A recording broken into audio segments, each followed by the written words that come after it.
출애굽기 4장. 모세가 하나님께 대답했다. 이스라엘 백성들은 저를 믿지 않고 제 말도 듣지 않을 것입니다. 그들은 주께서 너에게 나타나지 않으셨다 라고 말할 것입니다. 주께서 모세에게 말씀하셨다. 네 손안에 있는 것이 무엇이냐? 모세가 대답했다. 지팡이입니다. 주께서 말씀하셨다. 그 지팡이를 땅에 던지라.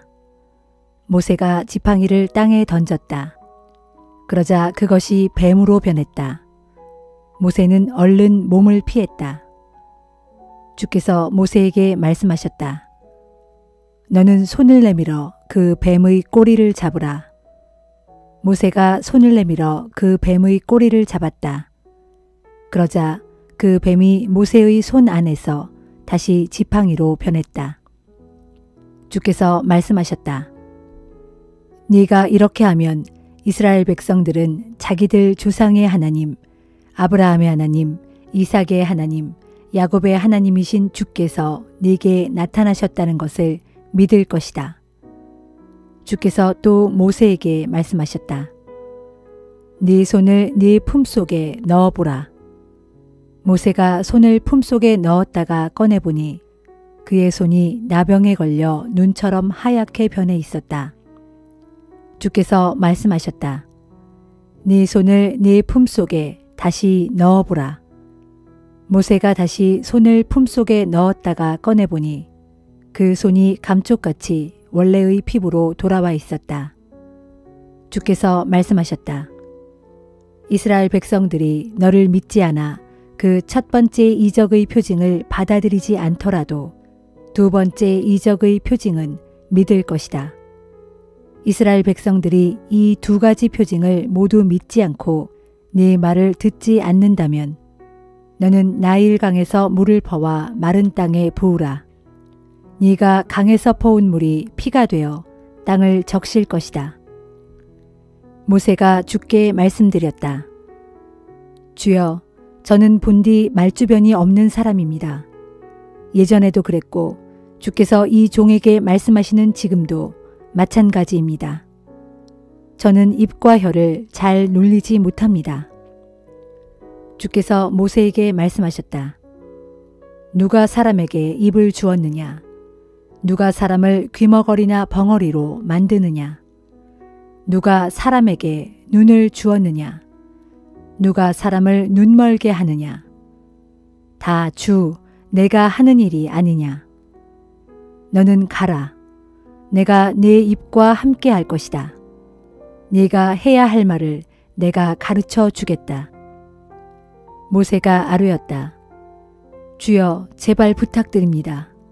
보낼 만한 다른 사람을 보내주십시오. 주께서 모세에게 크게 노하시어 말씀하셨다. 너의 형인 레위 사람 아론이 있지 않느냐? 그의 말주변이 얼마나 좋은지 내가 다 알고 있다. 그가 지금 너를 만나러 오고 있는 중이다. 그가 너를 만나면 무척 기뻐할 것이다. 너는 네가 해야 할 말을 그에게 해주라. 너는 그의 입에 말을 담아주라. 나는 너의 입과 함께 할 것이다. 나는 아론의 입과도 함께 할 것이다. 나는 너희가 해야 할 말을 너희에게 가르쳐 주겠다. 아론이 네 대신 사람들에게 말할 것이다. 그는 너에게 입과 같을 것이고 너는 그에게 하나님과 같을 것이다. 너는 이 지팡이를 손에 들고 다니라. 너는 이것으로 이적의 표징을 보이라. 모세는 장인 이드로에게 돌아가 말했다. 저를 보내주십시오. 부디 간청합니다. 저는 이집트에 있는 친척들에게로 돌아가 그들이 아직 살아있는지 알아보고자 합니다. 이드로가 모세에게 말했다. 평안히 가게. 주께서 미디안 땅에 있는 모세에게 이르셨다. 이집트로 돌아가라. 너를 찾아 죽이려 했던 자들이 다 죽었다. 모세는 아내와 아들들을 나귀에 태우고 이집트 땅으로 돌아갔다. 그때 모세는 하나님께서 주신 지팡이를 들고 갔다. 주께서 모세에게 말씀하셨다. 너는 이집트로 돌아가 파라오의 앞에서 온갖 이적을 다 보이라. 하지만 내가 그의 마음을 완고하게 만들 터이니 그가 내 백성을 순순히 보내주지 않을 것이다. 너는 파라오에게 말하라. 주께서 이같이 말씀하신다. 이스라엘은 내 아들, 내 맏아들이다. 내가 네게 말한다. 너는 내 아들을 보내 나를 경배하게 하라. 만일 네가 내 아들을 보내주지 않으면 나는 네 아들, 네 맏아들을 죽일 것이다. 모세가 길을 가다 하룻밤 묵으러 숙소로 들어갔다. 주께서 모세에게 나타나 그를 죽이려 하셨다. 십보라는 재빨리 날카로운 돌을 집어들어 자기 아들의 포피를 잘랐다. 그녀는 그 포피를 모세의 발에 갖다 대고 말했다. 당신은 제가 피 흘려 얻은 남편입니다. 그러자 주께서 모세를 놓아주셨다. 십보라가 말했다. 당신이 피 흘려 얻은 남편인 것은 할례 때문입니다. 주께서 아론에게 말씀하셨다. 광야로 나가 모세를 맞이하라. 아론은 하나님의 산으로 가서 모세를 만났다. 그는 모세에게 입을 맞추었다. 모세는 아론에게 하나님께서 자기를 보내시며 하신 모든 말씀을 다 말해주었고 또 하나님께서 자기에게 행하라 하신 이적의 표징들도 낱낱이 다 말해주었다. 모세와 아론은 이집트로 가서 이스라엘 장로들을 모두 불러 모았다. 아론은 주께서 모세에게 말씀하신 내용을 이스라엘 장로들에게 모두 전달해 주었다. 그리고 모세는 백성들 앞에서 이적의 표징들을 보여주었다. 백성들은 모세와 아론을 믿었다. 그들은 주께서 이스라엘 백성들을 굽어 살피셔서 자기들의 고통을 다 아신다는 말을 듣고 모두 엎드려 주께 경배를 드렸다.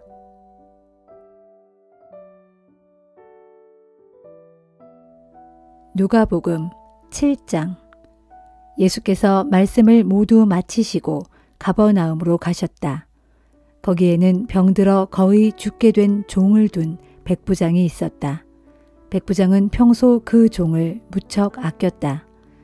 그래서 백부장은 예수께서 자기 마을에 오셨다는 말을 듣고 유대인 장로 몇 사람을 예수께 보내어 자신의 병든 종을 고쳐주시기를 간절히 청했다. 유대인 장로들은 예수께 부탁했다. 그 백부장은 그런 은혜를 입기에 부족함이 없는 사람입니다. 그 사람은 유대인을 사랑할 뿐만 아니라 우리를 위하여 회당도 지어주었습니다. 그 말을 듣고 예수께서 장로들과 함께 가셨다. 백부장의 집에서 그리 멀지 않은 곳에 이르렀을 때 백부장은 자기와 가까운 사람들을 보내어 예수께 말했다. 주님, 주님께 심려를 끼쳐드리고 싶지 않습니다. 저는 주님을 저희 집에 모실 만한 자격이 없는 사람입니다. 그러니 주님께서는 말씀만 하십시오. 그러면 제 종이 나을 것입니다. 저도 상관을 모시고 있지만 제 밑에도 부하들이 있어서 제가 가라 하면 가고 오라 하면 옵니다. 또 제 종들에게 이렇게 하라 하고 말하면 그대로 합니다. 예수께서 이 말을 들으시고 감탄하면서 자기를 따르는 사람들을 돌아보며 말씀하셨다. 내가 여러분에게 분명히 말하지만 나는 여태껏 이스라엘 사람들 중에 이만한 믿음을 가진 사람을 보지 못했습니다. 그리하여 백부장이 보낸 사람들이 집에 돌아가 보니 그 종은 이미 말끔히 나아 있었다. 얼마 후 예수께서 나인이라는 동네로 가셨다. 제자들과 많은 군중이 예수를 뒤따랐다. 성문 앞에 이르렀을 때 마침 상여를 맨 장례 행렬이 성읍 밖으로 나오고 있는 중이었다. 죽은 사람은 어떤 과부의 외아들이었다. 같은 동네 사람들이 과부의 뒤를 따라오고 있었다. 주님은 그 과부를 보시고 가엾게 여겨 울지 마세요 하고 위로하였다. 그리고는 관 가까이로 걸어가서 관에 손을 대시자 상역군들이 걸음을 멈추었다. 예수께서 관을 보시며 말씀하셨다. 청년이여, 내가 네게 말한다. 일어나라. 그러자 죽었던 자가 즉시 일어나 앉아서 말을 하기 시작했다. 예수께서는 그 청년을 그의 어머니에게 돌려주셨다. 사람들은 모두 큰 두려움에 쌓여 하나님을 찬양하며 소리쳤다. 위대한 예언자가 우리에게 나타나셨다. 또 사람들은 이렇게 외쳤다. 하나님께서 자기 백성을 돌보아 주셨다. 예수께서 이런 일을 하셨다는 소문이 온 유대와 그 주변 지역에 두루 퍼져나갔다. 세례 요한의 제자들이 이 소문을 듣고 세례 요한에게 알렸다. 그러자 세례 요한은 자기 제자 2사람을 예수께 보내어 이렇게 묻게 했다. 당신이 정말 오시기로 되어 있는 바로 그분입니까? 그렇지 않으면 우리가 아직도 그분을 더 기다려야 합니까? 세례 요한의 2 제자가 예수께 와서 물었다. 우리 선생님이 이렇게 여쭈어 보라고 하십니다. 당신이 정말 오시기로 되어 있는 그분이 맞습니까? 그렇지 않으면 우리가 아직도 그분을 더 기다려야 합니까? 세례 요한의 제자들이 왔을 때 예수께서는 마침 온갖 병자들을 고쳐주고 계셨다. 다리 저는 자들과 눈먼 자들을 고치시고 악한 귀신들을 쫓아내셨다. 예수께서 그들에게 대답하셨다. 가서 세례 요한에게 오늘 당신들이 본 것과 들은 것을 그대로 모두 알려주시오. 보시오. 눈먼 자들이 눈을 뜨고 다리 젖는 자들이 똑바로 걸으며 나병 환자들이 완전히 낫고 듣지 못하는 자들이 다시 들으며 죽은 자가 다시 살아나고 가난한 자들에게 기쁜 소식이 전파되고 있소. 나를 믿고 의심하지 않는 사람은 복이 있소. 그렇게 전해주시오. 세례 요한이 보낸 사람들이 떠나간 후 예수께서 군중들에게 세례 요한에 대해 말씀하셨다. 여러분이 무엇을 보려고 광야로 나갔습니까? 바람에 흔들리는 갈대같이 연약한 사람입니까? 그게 아니라면 화려한 옷을 입은 사람입니까? 모두 아닙니다. 값비싼 옷을 입은 자들은 궁궐에 있지 광야에는 없습니다. 그러면 여러분은 무엇을 보려고 광야로 나갔습니까? 예언자입니까? 옳습니다. 내가 여러분에게 말합니다. 그는 예언자보다 더 위대한 사람입니다. 이 사람에 관하여 성경은 기록하기를 보라, 내가 너보다 앞서 내 심부름꾼을 보내어 네 길을 준비하도록 하겠다 했습니다. 내가 여러분에게 분명히 말합니다. 여자의 몸에서 태어난 사람들 중에 세례 요한보다 더 큰 인물은 없습니다. 그러나 하나님 나라에서는 가장 보잘것없는 사람이라도 그보다 더 큽니다. 예수의 이 말을 들은 사람들은 심지어 세리들까지도 하나님을 찬양했다. 그들은 세례 요한의 설교를 듣고 그에게서 세례를 받은 자들이었다. 그러나 바리새파 사람들과 율법 교사들은 세례 요한에게서 세례를 받지 않음으로써 자신들에 대한 하나님의 계획을 받아들이지 않았다. 예수께서 이어서 말씀하셨다. 이 세대의 사람들을 무엇에 비유하면 좋을까요? 누구와 같다고 해야 할까요? 그렇습니다. 그들은 장터에 앉아 편을 갈라 놀이를 하면서 다른 편 아이들에게 이렇게 외치는 아이들과도 같습니다. 우리가 피리를 부는데도 너희는 왜 춤을 추지 않느냐? 우리가 곡을 하는데도 왜 너희는 가슴을 치며 슬퍼하지 않느냐? 이처럼 사람들은 세례 요한이 와서 빵도 먹지 않고 포도주도 마시지 않자 보라, 저 사람이 귀신 들려 미쳤다 하고 말하더니 이제 인자가 와서 잔치집에 가서 먹고 마시는 것을 보고는 보라, 저 사람은 욕심껏 먹고 마시기를 즐겨하면서 세리와 죄인들하고만 어울린다 하고 말합니다. 그러나 지혜는 그것을 받아들이는 사람들에 의해 결국 옳다는 것이 입증되는 법입니다. 바리새파 사람들 가운데 하나가 예수를 식사에 초대하자 예수께서 그의 집에 가셔서 식탁 앞에 기대어 앉으셨다. 그런데 그 마을에 죄 많은 삶을 살아온 한 여자가 있었는데 예수께서 거기에 계신다는 말을 듣고 향유를 담은 옥합을 가지고 들어왔다. 그 여자는 방 안으로 들어와 예수의 뒤쪽에 무릎을 꿇고 앉아 울면서 눈물로 예수의 발을 적셨다. 그리고 자기 머리카락으로 예수의 발을 닦으며 그 발에 입을 맞추고 향유를 부었다.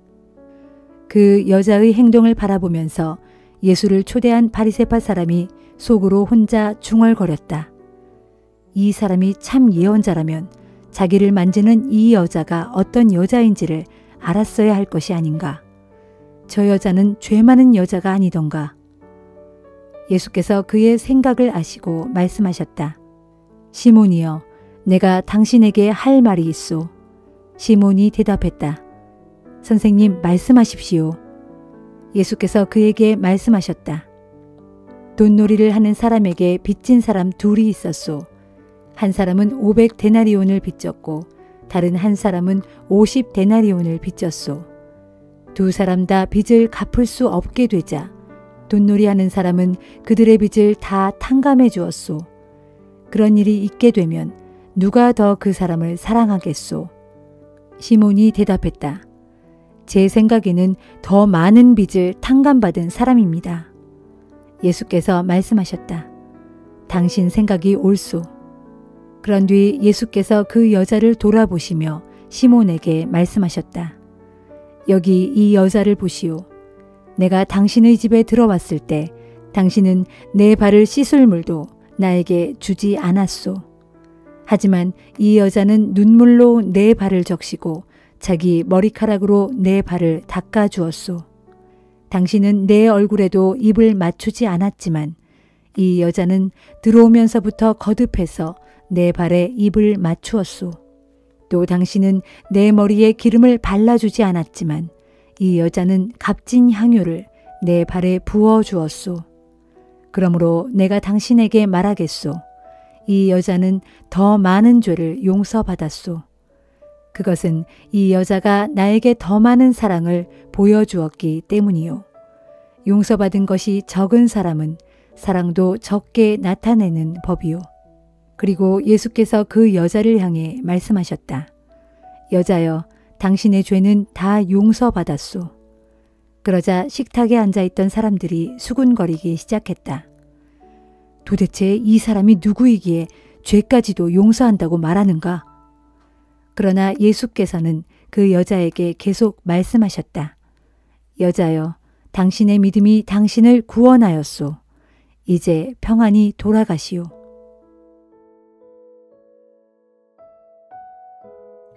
욥기 21장. 소발의 말이 끝나자 욥이 그 말을 받아 대답했다. 제발 내 말을 건성으로 듣지 말고 내가 하는 말에 귀를 좀 기울여 주게나. 자네들이 내 말을 잘 들어주는 것이 내게는 큰 위로가 된다네. 내 말이 듣기에 좀 거북하더라도 제발 참고 들어주게. 비웃더라도 내 말을 다 듣고 나서 그렇게 하게나. 내가 불평을 늘어놓는 것이 어디 사람더러 들으라고 하는 소리이던가. 아닐세, 하나님께 내 억울함을 토로하고 있으니 어찌 내가 초조하고 답답하지 않겠는가. 내 꼬락서니를 한번 쳐다들 보게.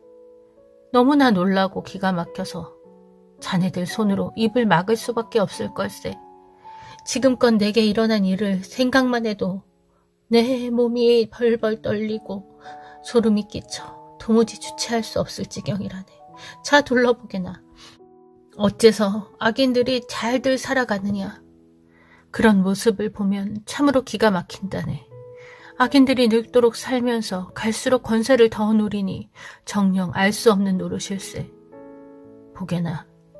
악인들이 아들, 딸 잘 낳고 손자, 손녀의 재롱까지 보면서 그 자손들이 커가는 모습을 흐뭇한 눈으로 바라보며 살아가고 있지 않은가. 게다가 그들의 가정에는 도무지 걱정거리가 보이지도 않더군. 어째서 하나님께서는 저런 자들의 집안에 재앙을 내리시지 않는단 말이냐.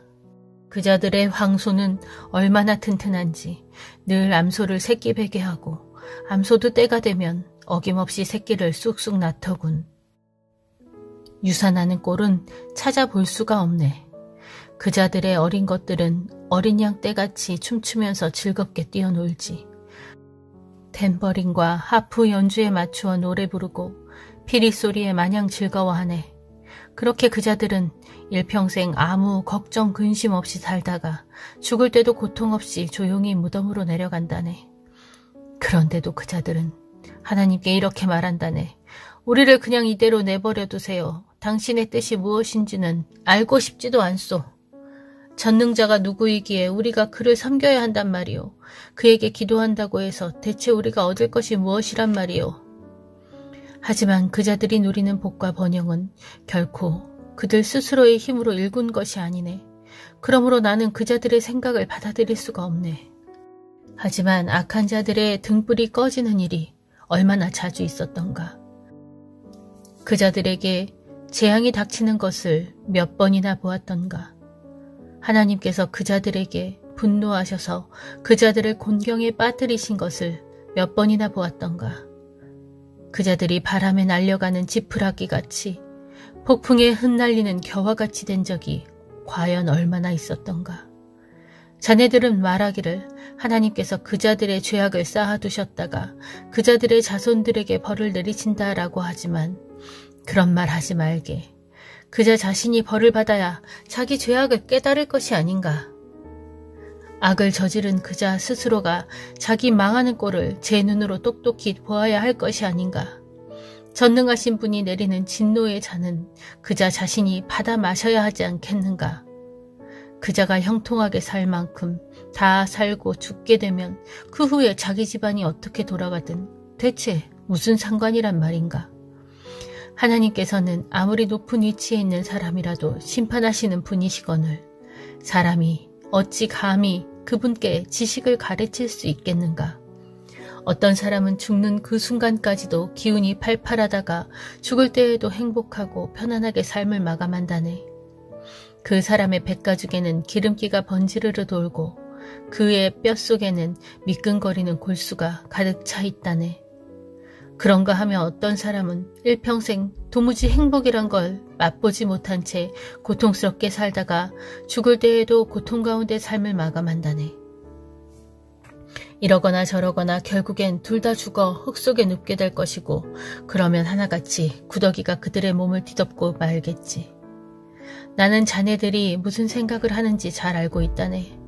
나를 해치려는 자네들의 속셈을 뻔히 알고 있어. 자네들은 말하기를 그 세도가의 집이 어디에 있느냐, 그 악한 자의 집이 어디에 있느냐 하는데 자네들은 세상을 두루 여행하는 사람들에게 물어보지도 않았는가? 그들이 전해주는 이야기를 듣지도 않았는가? 그들이 이렇게 말하지 않던가? 곧 하나님께서 분노하셔서 재앙을 내리시는 날에도 언제나 마지막까지 살아남는 사람은 악한 자들이다 하고 말하지 않던가?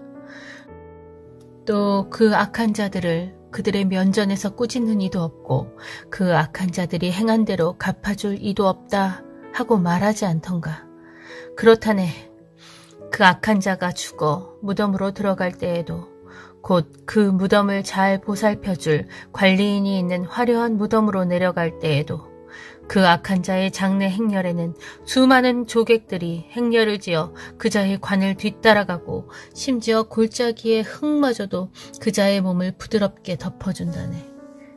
그런데도 자네들은 모든 악인의 번영은 잠깐뿐이고 그들은 생각하지도 못하고 알지도 못하는 사이에 갑자기 멸망한다 하면서 그렇게 말도 안 되는 빈말로 나를 위로하려 드는군. 그러니 자네들이 내게 하는 말은 온통 거짓말뿐이라네.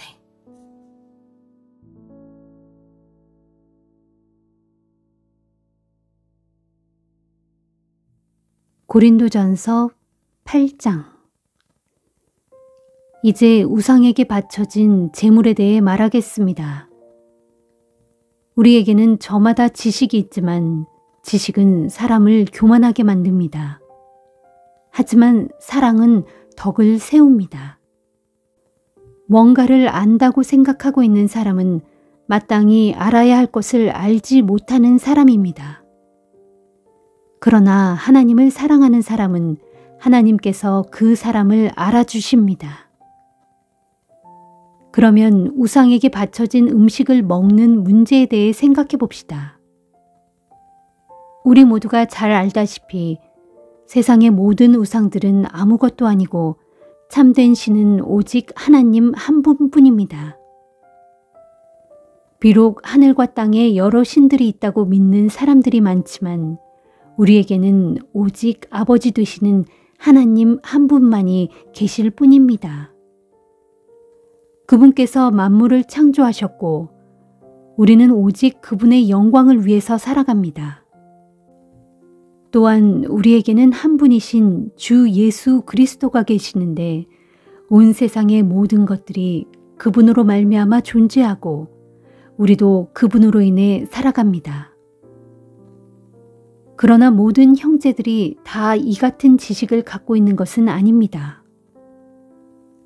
어떤 형제들은 예전에 우상을 숭배하던 습관에 젖어 있어서 그런 음식을 먹을 때는 그것이 정말로 우상에게 바쳐진 것인 줄 생각하고 그것을 먹을 때 양심에 걸려서 자기들이 더럽혀졌다고 생각합니다. 그러나 음식은 결코 우리를 하나님 앞에 내세워주지 못합니다. 우리가 어떤 음식을 먹지 않는다고 해서 해로울 것도 없고 먹는다고 해서 이로울 것도 없습니다. 이처럼 여러분은 어떤 음식이든 가리지 않고 먹을 자유가 있지만 행여 믿음이 약하여 여러분의 그런 자유를 충분히 누릴 수 없는 형제에게는 걸림돌로 작용할 수도 있으니 삼가 조심해야 합니다. 지식을 갖고서 자유를 누리고 있는 여러분이 우상의 신당에 앉아 우상에게 바쳐진 음식을 먹는 것을 믿음이 약한 형제가 보게 된다면 그 사람은 양심의 거리낌을 느끼면서도 용기가 생겨 우상에게 바쳐진 음식을 먹게 되지 않겠습니까? 그렇게 되면 여러분의 지식이 결국 믿음이 약한 형제를 망하게 한 셈입니다. 우리 주 그리스도께서는 그 약한 형제를 위해서도 죽으셨습니다.